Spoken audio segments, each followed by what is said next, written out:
AG ನ್ಯೂಸ್ಗೆ ಸ್ವಾಗತ. ಶಿವಮೊಗ್ಗ ಮಾಚಿನಹಳ್ಳಿಯ ತುಂಗಭದ್ರಾ ಜಂಕ್ಷನ್ನಲ್ಲಿನ 16 ಎಕರೆ ಜಾಗದಲ್ಲಿ ಇದೇ ಮೊದಲ ಬಾರಿಗೆ ಮಲೆನಾಡ ತುಂಗಭದ್ರಾ ಜೋಡು ಕರೆ ಕಂಬಳ ಸ್ಪರ್ಧೆ ಹಮ್ಮಿಕೊಳ್ಳಲಾಗಿದೆ ಎಂದು ಸಮಿತಿ ಅಧ್ಯಕ್ಷ ಮುಚ್ಚೂರು ಕಲಕುಡೆ ಲೋಕೇಶ್ ಶೆಟ್ಟಿ ತಿಳಿಸಿದ್ದಾರೆ.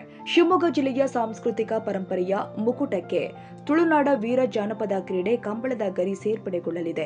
ಇದು ಕಂಬಳದ ಸೀಸನ್ನ ಕೊನೆಯ ಕಂಬಳವಾಗಿದ್ದು, ಫೆಬ್ರವರಿ 10ರಂದು ಸೋಮವಾರ ಮಧ್ಯಾಹ್ನ 3ಕ್ಕೆ ಮಾಚಿನಹಳ್ಳಿಯಲ್ಲಿ ಭೂಮಿ ಪೂಜೆ ಸಮಾರಂಭ ನಡೆಯಲಿದೆ ಎಂದು ತಿಳಿಸಿದ್ದಾರೆ. ಇದೇ ಕಾರ್ಯಕ್ರಮದ ವೇದಿಕೆಯಲ್ಲಿಯೇ ಕಂಬಳದ ಚಿಹ್ನೆ, ಜಾಲತಾಣ ಮತ್ತು ಸಾಮಾಜಿಕ ಮಾಧ್ಯಮಗಳನ್ನು ಅಧಿಕೃತವಾಗಿ ಬಿಡುಗಡೆಗೊಳಿಸಲಾಗಿದೆ.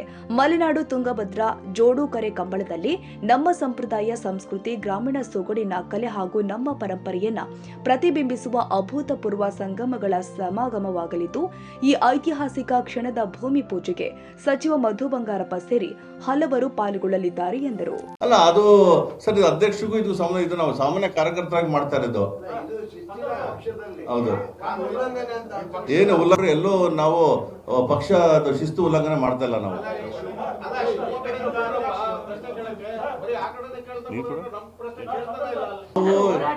ಇದು ಹೋರಾಟ ಅಲ್ಲ. ನಾವು ಈ ಏನು ರೆಬಲ್ಸ್ ನಾಯಕರಿದ್ದಾರೆ ಅಥವಾ ಆಪೋಸಿಷನ್ ಏನ್ ಟೀಮ್ ಇದೆ, ದಯವಿಟ್ಟು ಇನ್ನು ಮಾಡಬಾರ್ದು.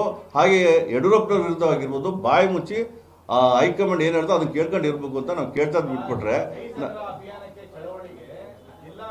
ಹೋರಾಟ ಮಾಡ್ತೀವಿ ಸರ್. ನಾವು ಯಾವುದೇ ಜಿಲ್ಲೆಯಿಂದ ಆಗಿರ್ಬೋದು, ಅಥವಾ ಯಾವ ಸಂಸದರಾಗಿರ್ಬೋದು, ಯಾವ MLA ಆಗಿರ್ಬೋದು ನಾವು ಕೇಳ್ತಾ ಇಲ್ಲ ಸರ್. ನಾನು ಈಗ ಜಿಲ್ಲಾ ಬಿಜೆಪಿ ಸದಸ್ಯರು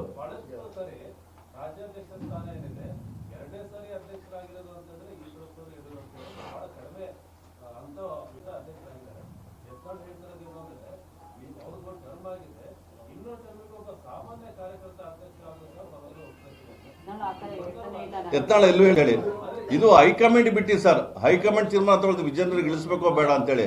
ವಿಜಯೇಂದ್ರ ಅವರು ಒಳ್ಳೆ ಕೆಲಸ ಮಾಡ್ತಾ ಇದ್ದಾರೆ. ವಿಜಯೇಂದ್ರ ಅವರು ಒಂದು ವರ್ಷದಿಂದ ಸಂಘಟನೆ ದೃಷ್ಟಿಯಿಂದ ಕನ್ನಡಿಗರ ಮೆಚ್ಚಿನ ನಿಮ್ಮ ಎಜೆ 24/7 ನ್ಯೂಸ್ ಕನ್ನಡ ವಾಹಿನಿ ಇದೀಗ ಟಿವಿಯಲ್ಲಿ ಲಭ್ಯ.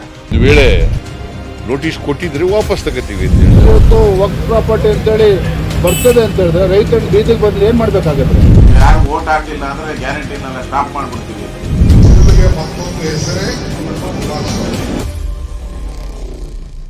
ಕರ್ನಾಟಕ ಮತ್ತು ದೇಶ ವಿದೇಶ 360 ಡಿಗ್ರಿ ಸುದ್ದಿ ಹಾಗೂ ಉತ್ತರ ಕರ್ನಾಟಕ, ಬೆಳಗಾವಿ, ಬಾಗಲಕೋಟೆ, ಧಾರವಾಡ, ಹಾವೇರಿ, ಗದಗ, ಬಿಜಾಪುರ ಜಿಲ್ಲೆಯ ಕ್ಷಣ ಕ್ಷಣದ ವಿವರವನ್ನ ಪಡೆಯುವುದಕ್ಕೆ ಎಜೆ 24/7 ನ್ಯೂಸ್ ಕನ್ನಡ ವಾಹಿನಿಯನ್ನ ಲೈಕ್ ಮಾಡಿ, ವಿಡಿಯೋಗಳನ್ನ ಶೇರ್ ಮಾಡಿ, ಕಮೆಂಟ್ ಮಾಡುವ ಮೂಲಕ ನಮ್ಮ ವಾಹಿನಿಗೆ ಸಹಕಾರ ನೀಡಿ ಮತ್ತು ಚಾನೆಲ್ ಅನ್ನ ಸಬ್ಸ್ಕ್ರೈಬ್ ಮಾಡಿ. ಧನ್ಯವಾದಗಳು.